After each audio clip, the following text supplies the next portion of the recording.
Hey guys, before the video begins, I want to talk about this awesome opportunity that this company called Tayamo gave me. So basically, it's a new app that they developed that kind of helps me keep in touch with you guys. And the way this works is it's kind of like an app, and what it does is I can say, hey, what kind of videos would you guys like to see? And it will kind of send it to you as a text message, so you know basically like right away, and you can answer right away.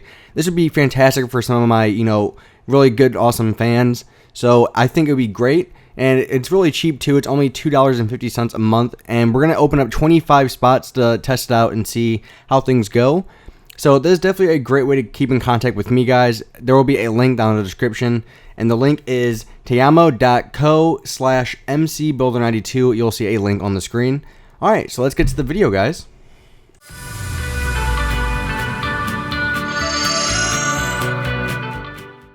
Hey guys, welcome back to Building Southlake. So I'm actually kind of hyper today, so I might sound a little bit different. So basically, I'm not sure what I want to work on, but then I was like, whoa, I have an idea. So I know I've been talking about the last couple parts. What are we going to do when it comes to expanding this highway? Is it just going to keep going straight, or is it actually going to go somewhere? Now, I actually came up with an idea just now, like literally like 3 seconds before I started recording. So I think, really, out of all the things I forgot just the plain court blocks. How stupid am I? Okay. Basically, like, what I want to do is, I still want to expand the highway because I want it to go all the way around the city, but I had an ingenious idea. Not really ingenious, just like, whoa, how come I didn't think of this before? And basically, what it's going to be, it's going to basically go right around where the end of the map is right here. So basically, we're going to turn it right about here, and then that's where it's going to turn, but we're also going to allow it to keep going straight. So you're actually going to see some up and over turns, connecting the highway together. So the highway will be a pretty extensive project here, and the plan is going to be have a highway system that is realistic, but also making it fit in with the areas surrounding it. And I think this is actually the perfect location for it because there's nothing here yet. This gives me a chance to actually start expanding out this way, which I want to start doing, but that will take some time. And I also want another highway coming all the way over here, so I can make another bridge going across the river. I also want to connect this highway with the above ground highway. There's so many connections I have to do. Only problem is I'm not too good at, the whole turning and raising things up. So I'm going to have to work on that. I'll probably have to do some of that off camera, just because that will take probably a couple hours for me to figure out a correct design I actually like. Like, just to put it in perspective, this tiny on-ramp here probably took me 3 hours to come up with a perfect design for it. I mean, because it's still not perfect, but it fits in with the area pretty well. But I probably went through 15 designs and 15, different curves to try to find one I liked. And this was the one that I came up with. So I could try to imagine this on a larger scale. It will definitely take some time. So you're definitely going to see some stuff off camera. But you know what? That's kind of like what I have to do if I want to save some time. And so do we want to start like right on the stone? Nah, we'll have it start at one block. So right here. So basically we're doing more road work today. But I don't think last part, because last part was episode 26, kind of weird how after 26 we're on 27. But, I feel like it might have been boring to some people, but concerning the fact that we talked and stuff like that, and a lot of people, they actually have asked to see what I do to make my roads and stuff like that, because roads are a very big portion of how to start a city. So, it's something that has to come. And, I feel like it was actually kind of a good, relaxing episode, which I like having those every now and then, because, exactly, they're nice and relaxing. Another thing I just thought about was because I do want to extend the river, and also I talked about having an ocean at some point, and then connecting that with a future, what's the word I'm looking for? A future city, like off in the distance, and then I can actually involve cruise ships into the mix of the city. I can do a lot of stuff, which I think would actually be really, really cool, so I really want to do that. But that will probably be the longest and the biggest build of this entire map.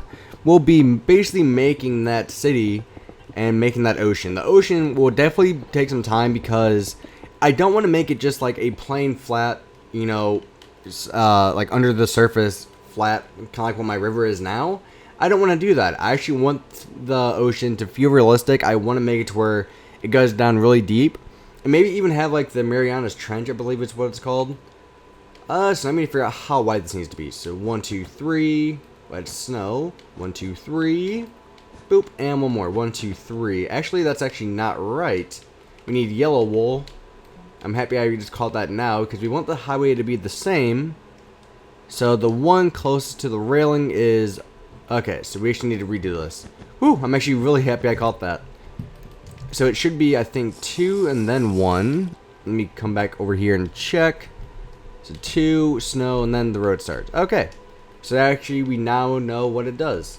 So do 1, and then now we start off with 3. 1, 2, 3. Another 1, 1, 2, 3. Boop. 1, 2, 3 with yellow on the end.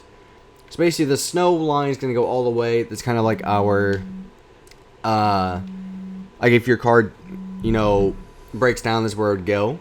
Oop, my mom's calling me, probably because I called her by accident because of my iPhone. And okay. And now we're just going to extend our quartz all the way over to the other side as well. So, as of like right now, it's a perfect angle, like a 90-degree. Now, that's definitely going to change once we actually get into the fine-tuning of things. But one thing I definitely learned when it comes to making roads is I like making the 90-degree angle first, because then you can actually get the perfect symmetrical turn, which I think will be extremely crucial for this part. And I might have to even ask some of my friends that I know on that PC server I told you guys about, and I toured a while back, maybe like 2 months ago, somewhere around there. But they have a guy who does like their curves for roads and stuff like that, which I'm not going to let him build because 1, probably doesn't have console, but 2, I just want to know how to do it myself because I don't know, I like learning new things, and I like that people have certain skills that they do, especially on servers. They kind of have like a certain role, like you're the road person, I will be a skyscraper, like an architect. You know, I like that people have these certain roles, but at the same time, I want to know how to do all of it, you know? I want to learn so I can better myself for whenever I need something, I don't always have to go to somebody else, you know? So I'm kind of stubborn, I guess, if you want to put it that way, but you know what? Stubbornness has gotten me pretty far so far when it comes to building cities and stuff like that. And segue, so basically talking about cities, I uploaded a video, I believe it was on Saturday, which a lot of people actually really enjoyed. And basically what it was a how to start a city series, which a lot of people are enjoying because the reason I made it is some people don't always know where to start, you know, because building a city definitely takes time. It definitely takes time, and it's very time consuming, but some people don't know where to start, how to keep it organized, because organization when it comes to a realistic city, if that's the style you're going for, it's actually very difficult because you need to make sure everything goes according to plan. You need to make sure everything is going to flow very smoothly because, believe it or not, cities, I mean, believe it or not, shouldn't even be implied here, but cities in real life take a lot of planning. For one road, it probably takes over a month or two to just get a designer to come in and say, nope, this isn't a good road, we have to move it over this way because we have this soil, we have that soil. I mean, so obviously some of that stuff doesn't apply in Minecraft terms because it's Minecraft, but at the same time, if you're trying to go for that realistic look and design, you actually need to focus on some of the key things that you can work on in Minecraft if you do want to go for a realistic city. And that's kind of like what I'm going for here. For example, one of the few differences that this city has other than like Newfield and my other city, Rack City, I always say stupid name because it's such a stupid name looking back on it now. But some of the main differences is you don't have to have, 30,000 skyscrapers on a map for it to be a city. Because in all honesty, a city is not comprised of all skyscrapers. You actually have more just, small office buildings than anything else. And that's kind of in my opinion, that's kind of the things you have to work on, because if you look over here, we have a whole bunch of these row buildings here. Now these would be office buildings, restaurants on the bottom floor, bars, stuff like that. And the reason these are here is because they kind of showcase the actual skyscrapers. But most cities don't have, 30,000 skyscrapers. They have a lot of the smaller buildings incorporated with the skyscrapers, kind of like all these here.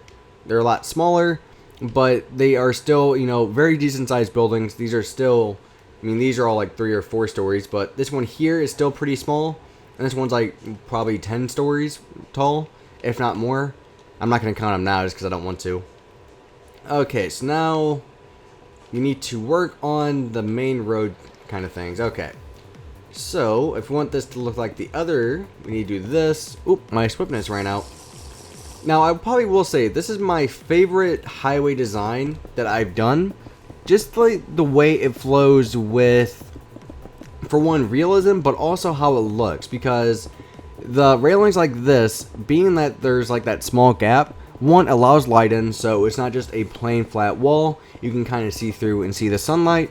But also from a realism point of view, it kind of feels like it would let the water out and drain it off the highway, which I feel like it's not something I intended to do originally. Maybe I did. I'm going to say I did. But I was doing it for design purposes, and it also just happened to work out for a realism point of view. So I'm actually pretty happy with it. I think it's definitely something I'm really happy with. I think I'm going to continue to be happy with it. One thing I wasn't sure about was making it completely all quartz because, white is definitely a modern color, in my opinion. I mean, if you look at a lot of modern houses, they always have snow, quartz, things like that, because for some reason white is like that very clean, modern look, which for a city, I wasn't sure if this was the best route to go, mainly because, like, it might be like this at first, but like as time goes on, it would become, more green and stuff like that because of the wear and tear, it being exposed to the environment. But I decided, what, screw it, I'm going for realism here. So I decided I want to go for that modern look. I love modern, I love how it looks. So I'm going to stick with what I know and what I enjoy, and this is what I came up with. So I don't think it's also just a very, very simple design as well. It's not very complicated. It's just extremely simple with upside down stairs. That's all it is. And it's amazing just how the tiniest details can just impact anything. Oh, Jax is hyper, everybody. So this is going to be interesting. Hi, kitty cat. I've actually took him outside the other day. He's starting to get used to it, which I don't want him to. But my girlfriend brings her cat Angel onto, like, when she's with her parents. That's where her cat lives and where she lives at the moment. But basically what happens is she takes her cat out onto the deck and she just lays down and, they can kind of relax outside together without a leash. Jax is a little bit younger though, and by a little I mean quite a bit. I mean, her cat's like 13, so she's like a little bit more relaxed. She doesn't really want to run off or anything. But I feel like Jax, I'll kind of give you guys a small background story on him. I got Jax just over a year ago now, I believe, and he was like 2 years old when I got him. And they told me that he was a stray, which, by the way he acts and the way he is around people, there's no way he could have been a stray because of just how nice he is. Like, he knew what a litter box was immediately. He is just the nicest cat. He is friendly to everybody. Like when the charter guy comes to fix something for my internet, Jax immediately just walks up to him and just like, oh, hey, you should pet me. And so he's so friendly with people. He doesn't bite at all, which is usually not like the things that stray cats do. So it kind of makes me feel like there's no way he was a stray because of just how nice he is. So probably like what happened was he got left behind or he ran off. And the ran off part is the part that kind of like, scares me the most, if you want to put it that way. Because if he was a stray cat, even for a couple months or whatnot, that means that he was used to the outside, which is something I'm kind of afraid of taking him out there, because maybe he'll get back used to it, which I don't want, because I don't want to lose him, because he's actually the very first animal that I have, had the privilege to take care of myself fully, with not any help from anybody else taking care of him. Like, he's fully my responsibility. Like, I had a dog when I was with my parents, but they always fed him and took care of him, or took care of her. And so it's kind of different feeling, like once you buy your own animal for the first time, there's kind of that sense of pride. And that's kind of like what I have with him. I have an extremely good bond with him. Even though you guys hear me yell at him quite a lot in the videos, That's just because he has a pain in the butt, but at the same time, he's a lovable pain in the butt. He's just so nice all the time. Even after I'm 99% sure I've told the story, so I will kind of shorten it up a little bit for people who haven't heard it.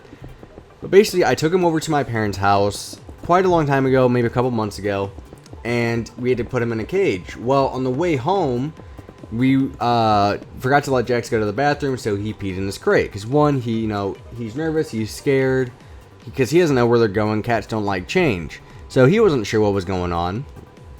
And so he peed in his crate. And so we had to stop by my girlfriend's house and give him a bath because he smelled horrible. And so he was covered in pee and stuff like that. So like I said, we took him to my girlfriend's house and we gave him a bath. Even during the bath and after we were drying him off, even though he was extremely stressed, cats don't like to be in water, at least most of them. Especially him. He's very picky.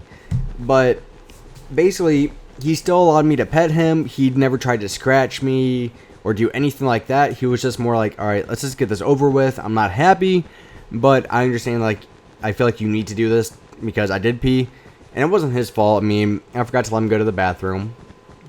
And so, yeah, he was still okay with me, and he wasn't mad at me at all. He still let me pet him, which, that's just it's one of those marks that's there's no way you were a stray cat with how nice you are. Now, he easily could have been, because I don't know cats. I mean, every cat's different, but it's just, really strange, and I'm just afraid if I take him outside too much that he would get used to it.